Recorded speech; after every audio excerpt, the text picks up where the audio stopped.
Chair, now recognize the gentleman from Indiana, Mr. Banks. Thank you, Mr. Chairman. Admiral, I saw on your unfunded priorities list that Indo-Pacom believes it needs well over $1 billion more in air and defense, missile defenses. So would you agree that it's an urgent priority for Indo-Pacom to get more air and missile defenses to protect our forces from a potential Chinese missile and air attacks? Senator or Congressman, if you're talking about the Guam shortfall, I think it's about $430 million is that we've identified for the ability to put the Defense of Guam system in place. That includes both some of the integration capabilities and the military constructions that's required. So I have to go back and look at the $1 billion number and where that is. But I do believe we will absolutely need to provide increased air and missile defense to support both the homeland in the form of Guam, and wherever our forces are operating from, I'm required to protect them. So we will need more integrated air and missile defense. Understood. So we agree it's an urgent priority. It's clear that we don't have enough air and missile defenses for a fight with China. I think that's my takeaway from the $1 billion unfunded priorities list. Yet we've used well over 100 of these missiles in CENTCOM to shoot down Houthi drones that cost 100 times less than our own missiles, rather than saving them for a potential fight with China. So, Admiral, has the high rate of missiles that we're using in CENTCOM reduced the number of air and missile defense assets that your forces expect to receive next year? I don't know if I would view it that way, Congressman. I think what I would say is for those missiles coming off the destroyers, those SM-2s are resident in my theater on my destroyers, and we have those.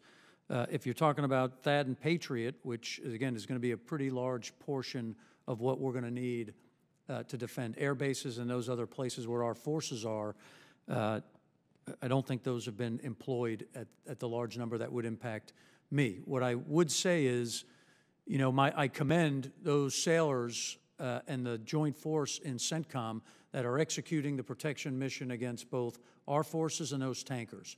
They are fighting with what they got, and we should never ask them to stop or conserve.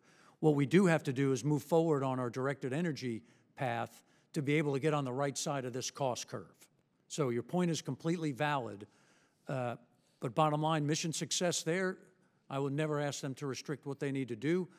But we do need to make sure that the capabilities that I've identified are delivered at a relevant time, and then we ought to accelerate the technologies that get us back in the right place.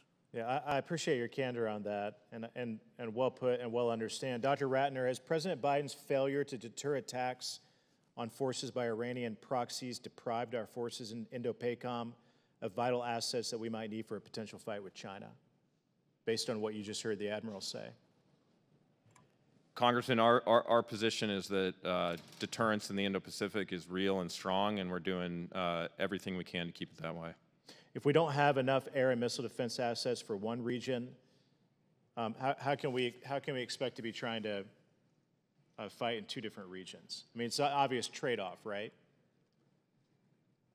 Congressman, look, what I would say is reiterate what I said earlier, which is the 2022 National Defense Strategy identified the PRC as the top pacing challenge, and since then, the Department has produced the most strategy-driven budgets in its history, including investing $2.3 billion more than last year on Indo-Pacific priorities, upwards of a 20% increase year on year. So we are doing everything we can to focus on the pacing challenge.